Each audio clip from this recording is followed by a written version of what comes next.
Buenas noches. Como hemos quedado, voy a grabar el tema correspondiente al día miércoles 24 y vamos a hablar de Bartolomé de las Casas. ¿Quién fue Bartolomé de las Casas? ¿Cuál es su proyección política y el rol en el debate político en nuestro continente y en España al mismo tiempo, en el marco de la conquista europea a nuestro continente? Nace en Sevilla el año 1484, eh, por lo tanto ibérico. Dentro de sus actividades tenemos que mencionar que él fue sacerdote, pero antes de eso tuvo una trayectoria como encomendero, paradójicamente. Su padre había viajado con Cristóbal Colón en su segundo viaje a América, de ahí sus antecedentes. En 1499 va a encontrarse con un indígena americano de los que había llevado Colón, si ustedes recuerdan, en uno de sus viajes. Estudia en Salamanca y en Sevilla, tiene algunos estudios de teología, algunos estudios de filosofía, de derecho también. En 1502 va a llegar a la isla de Española, que como todos sabemos es la actual isla que comparten Haití con República Dominicana. Ahí obtiene una encomienda de la que extrae oro. Tiene una partida indígena encomendada y un repartimiento. Su primera actividad, por lo tanto, no es agrícola, sino es minera. En 1506 retorna a Sevilla, donde obtiene ya grados religiosos menores. No se olvida que había tenido estudios previos, ¿no?, en la Universidad de Salamanca y en Sevilla. Viaja a Roma y se ordena ahí en Roma como presbítero. En 1508 vuelve a la Española y en 1511 le toca estar en vísperas de Navidad en el discurso que pronuncia Fray Antonio Montesino, el célebre sermón de Navidad, en la que critica a los encomenderos. Si bien ese discurso pudo haberle afectado, no va a cambiar su actividad, va a seguir dedicándose a actividades de explotación principalmente de oro. En ese momento se le va a negar la absolución por ser encomendero. No se olviden que Fray Antonio Montesino le niega la absolución a los que tenían encomienda y él tenía encomienda y por lo tanto es privado de la absolución. En 1513, ya en Cuba, él participa en la campaña de Pedro Narváez y ahí va a recibir una repartición en Jagua, en la isla de Cuba. En 1514, el día de la Asunción, pronuncia lo que se va a llamar el Sermón de Santi Espíritu. En ese sermón de 15 de agosto de 1514 renuncia públicamente a sus reparticiones y a sus encomiendas. Y el argumento es que van en contra de las leyes de Dios y por lo tanto no los halla justos. A partir de ahí va a haber un cambio radical en su posición política, en su posición religiosa. En 1515 retorna a Santo Domingo, es decir, a la ciudad que se encuentra en la isla española, y se va a unir a la congregación de los dominicos. No se olviden que Fray Antonio Montesino es dominico y él se une a esa orden. Y la mayoría de los dominicos tienen una posición crítica a la colonización española y a la forma como se la está llevando a través del sistema casi esclavista que habían implementado en América. Pedro de Córdoba lo va a enviar luego junto a Antonio Montesinos a España. Si ustedes recuerdan, el rey convoca en varias oportunidades a las partes que tienen sus diferencias sobre lo que se está haciendo en América, y él va a cerrar filas junto a Fray Antonio Montesinos defendiendo la posición indígena. Se llegan incluso en esa oportunidad a reunir con el rey, ¿no?, al que le explican, pero no hay un cambio evidente. En 1516, el regente de la corona real, a nombre del rey, lo nombra procurador y protector universal de todos los indígenas. Ese es un título que va a tener y uno de los que él dice va a llevar con mayor orgullo a lo largo de su vida. Se va a entrevistar en 1517 nuevamente con Carlos I. En 1520 va a tener un interesante experimento en el norte de Sudamérica, en lo que hoy sería Venezuela, en las costas de Cumaná, en donde intenta llevar adelante una colonización pacífica, es decir, una colonización en donde no haya uso de armas, y tiene relativo éxito. Sin embargo, aprovechando un viaje en la que él no está presente, los indígenas atacan al puerto de al fortín, a la villa de Cumaná, y hay una sublevación sangrienta de los indígenas que acaba con muchos muertos. Él no se encontraba ahí, pero se va a enterar del desastre a los días. Eso se va a usar en su contra, por supuesto. En 1521, después del fracaso de la colonización pacífica, en Cumaná se va a retirar a escribir la historia de la conquista de América, o apologética histórica, así se llama. Esta apología de la historia es un poco la descripción, muchos dicen exagerada, de la destrucción de América por parte de los colonizadores españoles. Es una historia amplísima, un relato pormenorizado de las destrucciones que han hecho los españoles, de, de los asesinatos, del abuso. Es realmente sorprendente.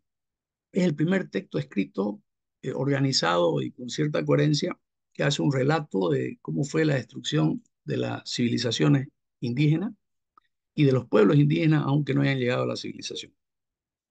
En 1535, 15 años después del fracaso de Cumaná, insiste en Guatemala en su teoría de la conquista pacífica, que consistía básicamente en asentarse por medio de la prédica, de la fe, de la música, del, del acercamiento amigable y no por la fuerza. En Guatemala va a tener cierto éxito en este experimento de colonización, a diferencia de lo que había ocurrido en Cumaná. Va a transcurrir el tiempo, fíjense cuántos años ya, estamos hablando de más de 20 años. En 1540 vuelve a entrevistarse con Carlos I, rey que ya en ese momento tiene bastantes años, y el rey, al escucharlo, por todo lo que le comenta Bartolomé de Las Casas, ordena que se conforme una junta en Valladolid, que se va a llamar luego la Junta de India, a fin de que se pronuncie sobre el derecho a la justicia y el debido trato español en tierra de India. Eso en 1540.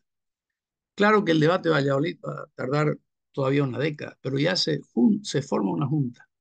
Esa junta, la Junta de India, su principal función es pronunciarse sobre el derecho a la justicia y el trato que deberían darle los españoles a los americanos.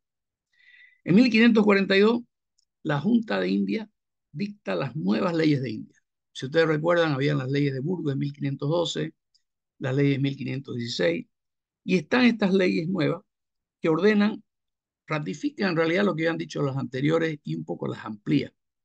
Ordenan el respeto a los indígenas, su no explotación, que en cada nueva incursión que hagan los españoles estén acompañados por sacerdotes para que se encarguen y vigilen el cumplimiento de las normas. Va a ser luego ordenado en 1543 obispo de Chiapas. Chiapas hoy es una región al sur de México, muy cerca de la frontera de Guatemala, pues de Guatemala más cerca al Pacífico que el Atlántico. Ahí en 1543 va a asumir o va a ser nombrado, aunque va a ejercer tiempo después su mandato.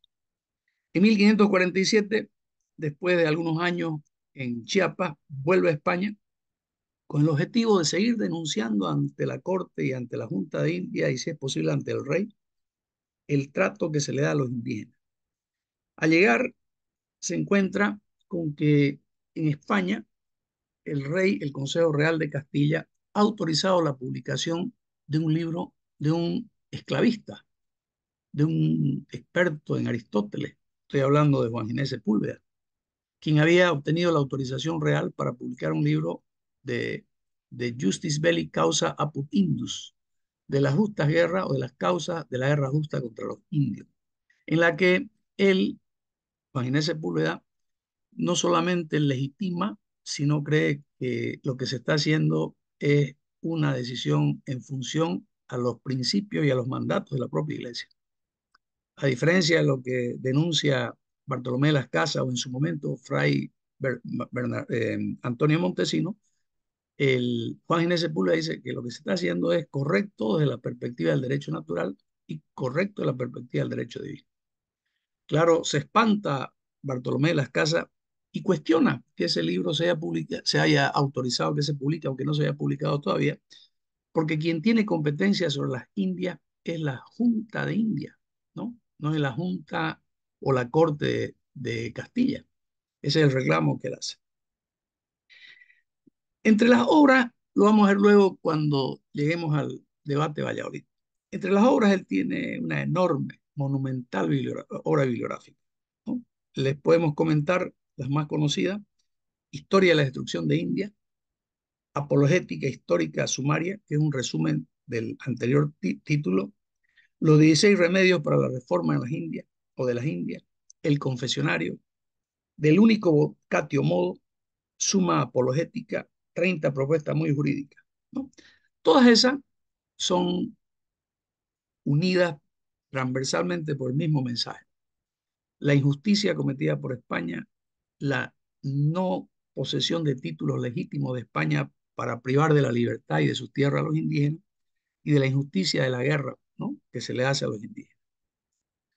Para muchos, y algunos piensan así cuando leen superficialmente a Bartolomé de las Casas y ni siquiera lo conocen, creen que ha sido un hombre puro invectiva, puro sentimiento, puro adjetivo, radical, ¿no? Que creían que simplemente era un noble humanitario. Pero eso es un error. Es un error y lo reconoce Boleslao Levín, lo reconocen especialistas en la escolástica, y actualmente dentro del mundo anglosajón bastante de los que les interesan los derechos humanos lo citan permanentemente. Bartolomé de las Casas, si bien a veces podía pecar de exagerado, tenía ideas políticas muy claras, todas ellas bajo el marco de la escolástica vigente, pero una interpretación de la escolástica o un enfoque escolástico bien liberal, bien moderno, en el sentido, no liberal, en el sentido moderno de la palabra. Es posiblemente el más radical de los enfoques de la escolástica en su humanismo. Fray Bartolomé de las Casas, evidentemente, era un gran humanista. ¿Cuál va a ser el núcleo central de su pensamiento? Él dice, de hecho, lo que más le preocupa y lo que le interesa a la política es qué es lo que hace legítima la dominación política. No está hablando solo en el caso de América, pero para hablar de la dominación política de América tiene que hablar en términos generales de la dominación. ¿De qué modo específico, no, se puede responder a la pregunta qué es lo que hace justa la dominación de España en América? En otras palabras, en términos generales se hace la pregunta qué es lo que legitima la dominación política, y en términos concretos ya específicos de América, qué es lo que hace legítima la dominación de España en América. Sus escritos van a generar mucha reacción, no solamente de Juan Ginés Sepúlveda en España, sino el propio virrey Toledo del Perú, cuando Las Casas publica un tratado pequeño, pero que circuló bastante, que se llamaba Tratado Comprobatorio del Imperio Soberano y los Principados Universal que los reyes de Castilla y León tienen sobre las Indias. Ese tratado en realidad es un cuestionamiento en el que el Bartolomé de las Casas cuestionaba el hecho de los títulos del rey. El título del rey basado en la bula de Alejandro VI no tiene sentido, no tiene valor.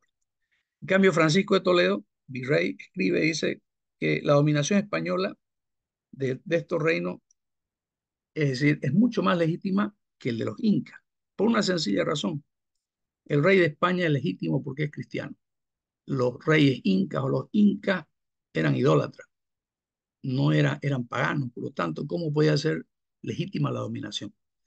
Y dice que es una pena, y lo cuestiona, que un sacerdote, porque es sacerdote, pues Bartolomé de las Casas, pregone y abogue por dominios que no son cristianos, por dominio de grupos, de personas, de comunidades que no creen en el Cristo. Y es una herejía, dice él, que cristianos digan eso. Esa es una respuesta que fue bastante comentada, por lo menos en las colonias. Entre sus escritos tenemos que, o él, uno puede encontrar que él había escuchado, había leído bastante sobre teología, sobre filosofía medieval, política, conocía a Aristóteles, por ejemplo, y quien ha leído puede quedar sorprendido de que tuvo tiempo para escribir solo los libros que mencionamos, muchos otros más, Y muchos de ellos quedaron inéditos, que hasta ahora algunos se han editado. Algunos de ellos recién se van a editar en la década del 40, del 50 del siglo pasado. Existen tres tratados inéditos hasta ahora. Uno es Argumentos Apologiae, que fue un resumen, ayuda a memoria que él utilizó en el debate de Valladolid, 1550, en su enfrentamiento con Juan Ginés Sepúlveda. Es un resumen y su original se encuentra, no está publicado en París, ¿no? En la Biblioteca Nacional de París. Entrando ya a su pensamiento político, ¿cuál es para Bartolomé de las Casas el origen del gobierno? Él cree que los seres humanos nacen libres y que nosotros, la libertad, tenemos eso gracias a Dios. Cita a Santo Tomás y en el derecho canónico también para probar que la esclavitud es accidental y antinatural. Una diferencia importante entre Santo Tomás y Aristóteles es justamente la esclavitud. Si bien Santo Tomás es bastante frecuente y asiduo comentarista y apologeta de Aristóteles, sin embargo, hay una diferencia. Mientras Aristóteles definitivamente esclavista, lo legitima, lo ve como un hecho natural, Santo Tomás entiende que puede haber esclavitud, pero como un hecho accidental, no como un hecho regular, normal, natural, sino como un fenómeno accidental, ¿no? Él lo entiende como algo antinatural, pero accidental, pero que existe, y que en algunos casos, como una irregularidad, puede existir. En tanto, Aristóteles es mucho más en eso dogmático. La esclavitud es parte de un orden natural. Hay quienes nacen para mandar y hay quienes nacen para servir. Esa es una diferencia que va a explotar bastante nuestro amigo Bartolomé de las Casas. Bartolomé de las Casas teoriza sobre la libertad. ¿Qué es la libertad? Dice que la ley natural nos hace libre a cristianos y a paganos. Todos, dice, sin distinción, tenemos derecho a la libertad. Ahora, por medio de las luces naturales, la razón, en este caso, los seres humanos pueden saber quiénes son los gobernantes y lo eligen libremente. Noten otro elemento importante. El soberano no es elegido por Dios, que era cosa muy común en la Edad Media, ¿no? En parte de la escolástica sostiene eso, ¿no? Que la nominación de los gobernantes es divina. Aquí no. Dios nos da la libertad y usando esa libertad, usando la sabiduría, elegimos libremente a los gobernantes. Las casas citaba a Aristóteles sobre la naturalidad para que los hombres vivan juntos en gobierno, para el buen vivir o el bien común. Bueno, eso tampoco, no hay mucho que le pueda sacar. Aristóteles decía que la vida en sociedad era la buena vida y que los seres humanos teníamos una vocación natural para vivir en comunidad. ¿Cuál es el origen de la autoridad? El pueblo es necesariamente el que debe elegir al gobernante y el gobernante es el que gobierna al pueblo, ¿no? Cumple sus deberes para satisfacer las necesidades del pueblo.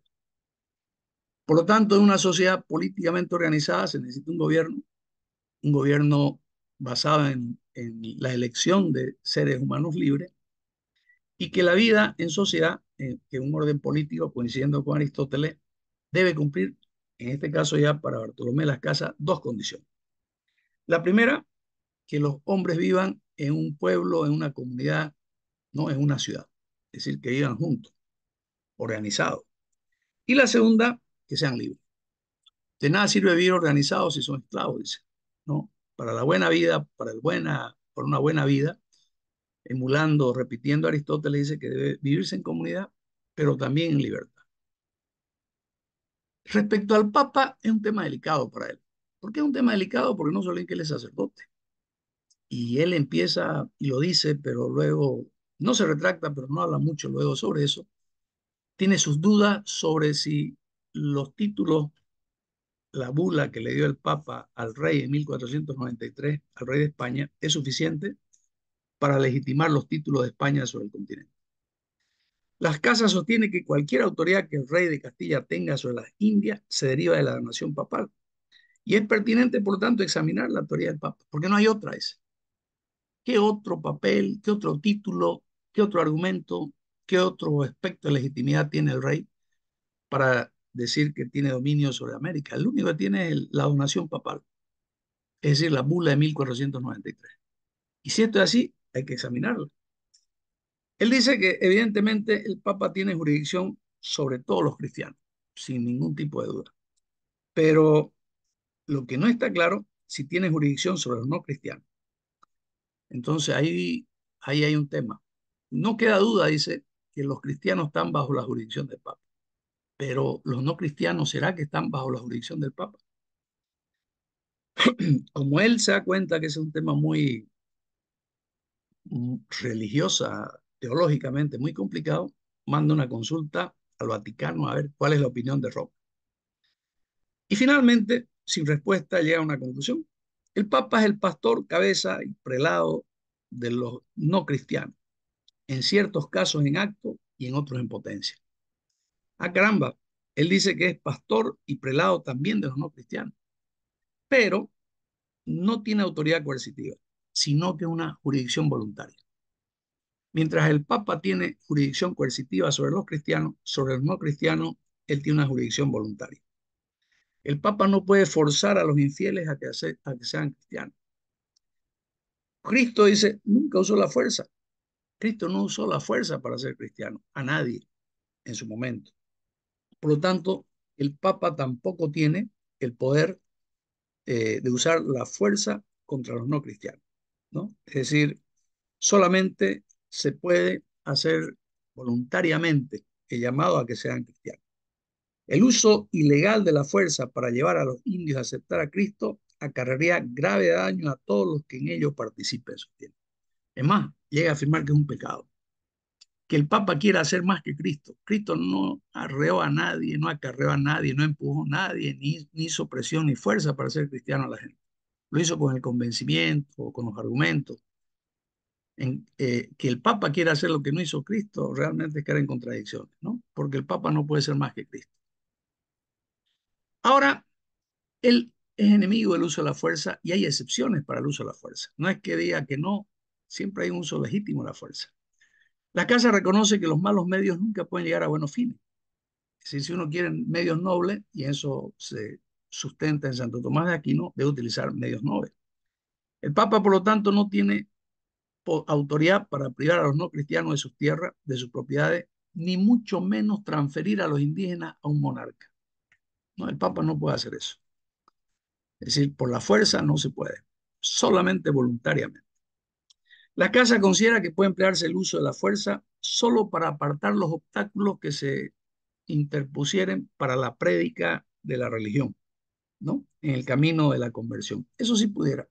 Si hay pueblos que se resisten, que no dejan pasar a los misioneros, bueno, eso sí podrían los españoles o los europeos, los portugueses, en buen sentido usar la fuerza. Y ahí estaríamos frente a un título legítimo para el uso de la fuerza, con el que va a coincidir Francisco de Vitoria, el gran jurista y teólogo español, al que se considera uno de los precursores del derecho internacional público, como lo veremos más adelante. Dice que si se combate a un señor infiel, no se lo hace por ser extranjero, sino se lo hace porque es infiel. Entonces a los indígenas no se los combate porque sean indígenas, sino porque son infieles. Pero aún así, por la fuerza no lo podemos hacer fieles a no ser que ellos quieran. ¿Y cuándo le podríamos hacer la guerra? Si ellos obstaculizan, no permiten que nadie entre. Bueno, si es así, para limpiar los obstáculos, para apartar los obstáculos, sí se podría usar la fuerza de forma legítima. ¿Cuál es su teoría de la realeza? Los reyes, dice, tienen los mismos atributos que los reyes medievales, pero a diferencia de los monarcas absolutos, son responsables ante el pueblo. En teoría, al menos eh, así parece, los reyes estaban limitados por las restricciones que pesaban sobre los monarcas medievales. Aunque parezca eh, contradictorio, los monarcas españoles no eran monarcas absolutos, eran monarcas más en el sentido y con las condiciones de la monarquía de la Edad Media. Era una monarquía en la que uno estaba obligado a rendir cuentas, ¿no? A las cortes. De hecho, habían cortes al pueblo. Se sostiene que por la ley natural corresponde al pueblo hacer las leyes y el rey es el que para el uso del pueblo las aplica, ¿no? Pero no el rey. Entonces, ¿quién es el que hace las leyes, el pueblo atrae las cortes. ¿Y quién la aplica? No en beneficio del rey, sino de la gente, el rey, ¿no? El rey, en otras palabras, debe estar al servicio de la gente y no usar la ley para ponerla a su servicio. Y dice finalmente, el rey que se excede dictando normas sin tener en cuenta los usos y costumbres de un país se convierte en tirano. Las casas sostenían que el rey debe guardar las leyes y obedecerlas. Y aquí vamos a ver que se sostiene, no lo cita, por lo menos no directamente, a dos autores griegos. Si ustedes recuerdan, Platón decía que las leyes estaban por arriba de los gobernantes y que las leyes deberían gobernar. En su libro Las leyes dice Platón eso. Y allá están sometidos los gobernantes y los gobernadores, que es el primer antecedente de lo que hoy podríamos llamar el Estado de Derecho. Y Aristóteles dice que el gobierno de uno es la monarquía, pero que cuando esa monarquía gobierna para fines egoístas y no para el pueblo, se convierte en tiranía. Entonces los reyes, si no gobiernan a favor del pueblo, se pueden convertir en tiranos. No dice nada nuevo, es evidente. Extrae el concepto de monarquía medieval y por otra parte los conceptos tanto de Platón y principalmente de Aristóteles respecto a la forma de gobierno monárquico. Las casas consideran que los reyes son los miembros más nobles y generosos del Estado, ¿no? Y que la divina providencia los ha considerado para el bien común del reino. Aquí hay una contradicción porque por una parte son elegidos en la libertad por la gente, pero en otra parte dice que son dispuestos por la divina providencia. Bueno, ¿quién no tiene contradicciones? Él tiene contradicciones en eso. Citaba pasajes bien conocidos de las Escrituras para probar que en tanto el rey es vicario de Cristo en los asuntos temporales y es ministro de la divina providencia, sus súbditos deben prestarle obediencia. En otras palabras, el rey debe ser obedecido en los temas temporales y es el ministro de la divina providencia. Y en cuanto se comporte como tal, tiene que ser obedecido. Ahora, en cuanto a la autoridad jurisdiccional, aunque el vicario de Dios, aunque es vicario del rey, está investido por el pueblo con autoridad jurisdiccional para el propósito de aumentar el bien común. La autoridad del rey jurisdiccional no es arbitraria, porque debe ejercerse de acuerdo a la ley. Sus súbditos son súbditos de la ley, no del rey. Ahí otra vez vemos la influencia, en este caso de Platón, ¿no? Gobiernan las leyes, no los reyes. Los reyes lo que hacen es simplemente cumplir lo que dicen las leyes, y por lo tanto, ¿quién gobierna? Las leyes. ¿Qué pasa si el rey se sale de la ley y se convierte en un tirano? Ahí está la influencia de nuestro amigo Aristóteles. Siendo los clásicos de la iglesia, estamos hablando de Ockham, de Agustín de Escoto, San Agustín, las casas consideraban que la autoridad real provenía de Dios y tenía responsabilidad. Es otra de sus contradicciones, porque en una parte de su teoría de la realeza dice que los seres libres, los ciudadanos libres eligen a la autoridad, pues Dios les da la razón para que con la razón en el derecho natural elijan al gobernante, no Dios. Y en otra parte dice, no, las casas dice que la autoridad real viene de Dios, ¿no? Y tiene responsabilidades. La verdad que ahí hay cierta confusión y cierta coherencia. O viene de Dios o viene de la gente. Esa es una cuestión que una parte de sus proposiciones dice una cosa y después dice otra. Y hay otros que creen entender que no es incompatible, que Dios ilumina a la gente para que elijan a ese rey y que por lo tanto es Dios el que ha iluminado a la gente para que vote el rey. Esos son los que tratan de conciliar y decir que no hay contradicción, que es una forma de cómo lo escribió. Ahora, lo que sí es claro, y en eso no hay ninguna contradicción, los reyes son responsables, ¿no? La idea de reyes irresponsables, como los había en la monarquía absoluta, no existe para él. Porque en la monarquía medieval, que es la que él sostiene, los reyes son responsables. No solo responden ante Dios, sino ante el pueblo. La casa afirma que el rey debería garantizar que no se explote ni haga guerra a los indígenas. Ha de asegurarse y sostiene que la fe se difunda por métodos suaves y cristianos. Eso es lo que dice puntualmente el rey de España. Ha de arrancarle las costumbres bárbaras y llevarlos a todo lo que sea bueno, pero con métodos humanos. Él está de acuerdo en la cristianización, por supuesto, está de acuerdo en la llegada de los europeos. Lo que no está de acuerdo es en el método, no está de acuerdo con la fuerza, él cree que debe ser por medios pacíficos, tampoco está de acuerdo con la apropiación de sus bienes y tampoco está de acuerdo con la esclavitud o el sometimiento personal de los indígenas. Con eso no está de acuerdo. El rey debe garantizar que ni siquiera sus señores locales incurran en abuso contra los indígenas, porque el rey debe ser justo. Afirma Las Casas, el oficio del rey es grandísimo, laboriosísimo y peligrosísimo. Cuando lo dice con muy clara intención de asustarlo al rey. Como les comentaba el otro día, claro, que alguien cometa pecado, que en su gestión o bajo su gobierno se hagan cosas contra las leyes de Dios, significa condenar el alma del rey. Por eso el oficio del rey es peligroso, porque bajo su nombre y su poder se pueden hacer muchas cosas que condenan el alma del monarca. Otro de los elementos interesantes de la teoría del poder, del poder real es que el rey no es ilimitado.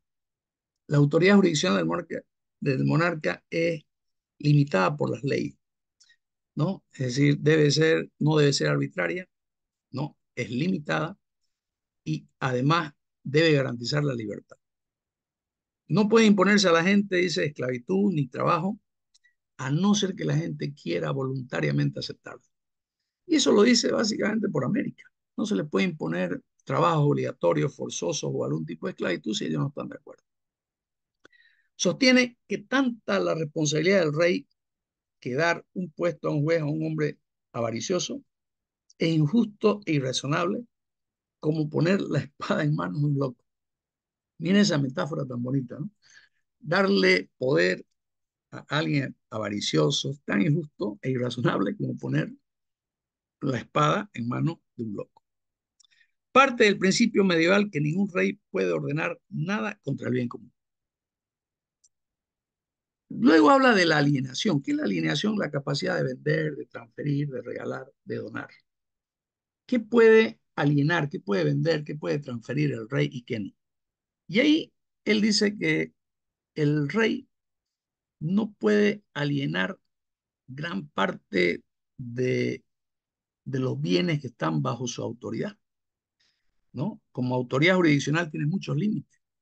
Es más, muchas cosas no puede alienar, a diferencia de lo que algunos tratadistas de su época decían, que el rey no tenía límite, podía alienar la ciudad, vender a sus habitantes. Él dice no. Las casas, dice que ese es un tema importante y él cree que hay cuatro categorías. La alineación de las ciudades, de los ciudadanos o de una autoridad jurisdiccional. El rey que vende una ciudad a un ciudadano o una autoridad. La alineación de las propiedades del Estado. La alineación de la propiedad del rey y la alineación de la propiedad de ciudadanos individuos. ¿El qué va a decir? El rey no puede alienar propiedad del Estado, el rey no puede alienar ciudades ni ciudadanos ni autoridad, no puede vender poder, por ejemplo. El rey no puede vender la propiedad de los ciudadanos. Lo único y con límites que puede vender es el punto 3, la propiedad del rey. Él puede alienar la propiedad del rey, ¿no? Es decir, el tercer tipo de propiedad sí lo puede hacer, pero aún así con ciertos límites. Y siguiendo la teoría de Santo Tomás de Aquino, del derecho a la desobediencia, él dice que cuando el rey comete pecado mortal o realiza actos contrarios al bien común, nadie está obligado a seguirlo. Las leyes que ordenan un acto legal son nulas y no tienen que ser obedecidas, sostiene. Y en un caso extremo, los súbditos pueden matar al rey que viola la ley, que se ha convertido en un tirano. Ahí viene la teoría del tiranicidio que ya había afirmado en su momento Santo Tomás de Aquino, ¿no? Cuando un rey es injusto y puede llevar a pecado a toda la ciudad, los súbditos tienen derecho a la rebelión, ¿no? Entonces, él está empujando a la posibilidad de la rebelión, inclusive contra decisiones injustas. Solo que con mucho tacto no quiere hacerlo llegar directo al rey, sino a los que están en América, ¿no? Por lo menos así lo da a entender, porque tampoco es tonto, sabe que está en un escenario, sabe que hay un contexto, y lo que él quiere es ganarse la voluntad del rey, no irse contra él ni llamar a que lo, a que lo, a que lo maten, ¿no? Al tiranicidio. Orientación del pensamiento de nuestro amigo Bartolomé de las Casas. En la práctica, todo su pensamiento tuvo, perdón, toda su actividad intelectual, sus escritos, sus discursos, sus propuestas tenían un sentido, tenían un fin. Todos estaban en función a lo que ocurría en América. Por eso es que no es un filósofo, ¿no? Porque no hablaba en términos universales, Hablaba en términos universales, pero aplicado a América. La conclusión de las casas no tiene fines teóricos. Él no aspira a ser un gran filósofo, ni siquiera un gran teórico. Lo que él quiere es que se cambie la forma de dominación de España en América, que se lo humanice, que se mantenga en condición libre a los americanos, que se respete su propiedad y que se permita difundir la fe y que, entre comillas, se civilicen, pero bajo el manto del cristianismo humanista, que cesen los abusos contra los indígenas. Es decir, ninguno de los tratados de las casas tenía un objetivo a largo plazo, ¿no? Es decir, cada uno de los tratados de las casas tenía un objetivo ya, ¿no? Puntual. En su libro El Confesionario, él dice, los sacerdotes en Chiapas no darán la confesión a los esclavistas. Después, sobre el único vocatio modo, dice cómo debe serse el acercamiento pacífico a los indígenas. Toda y cada una de sus obras está orientada a un punto específico. Por ejemplo, en el confesionario negaba los sacramentos a los que tuvieran indígenas bajo su encomienda y no le retribuyeran justamente el trabajo. Conclusiones. Las Casas no era un simple humanista, sino un pensador político de primer orden. Sus escritos se sostienen en la teoría medieval establecida. Se adelantó a su tiempo con mucho. Destaca como un tenaz defensor de los derechos humanos, de todos los seres humanos. Y su pensamiento, de verdad, para muchos autores, por ejemplo, Boleslao Levin considera que es contemporáneo. Se podría decir que Bartolomé de Las Casas, bueno, no lo decimos nosotros, ¿no? Está en la doctrina, es uno de los adelantados, de los precursores y de los más importantes, además, de los derechos humanos, de la doctrina de los derechos humanos.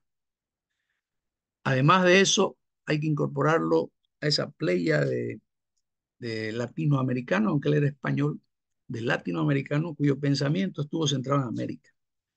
Por eso es una pieza fundamental en el pensamiento de nuestro continente.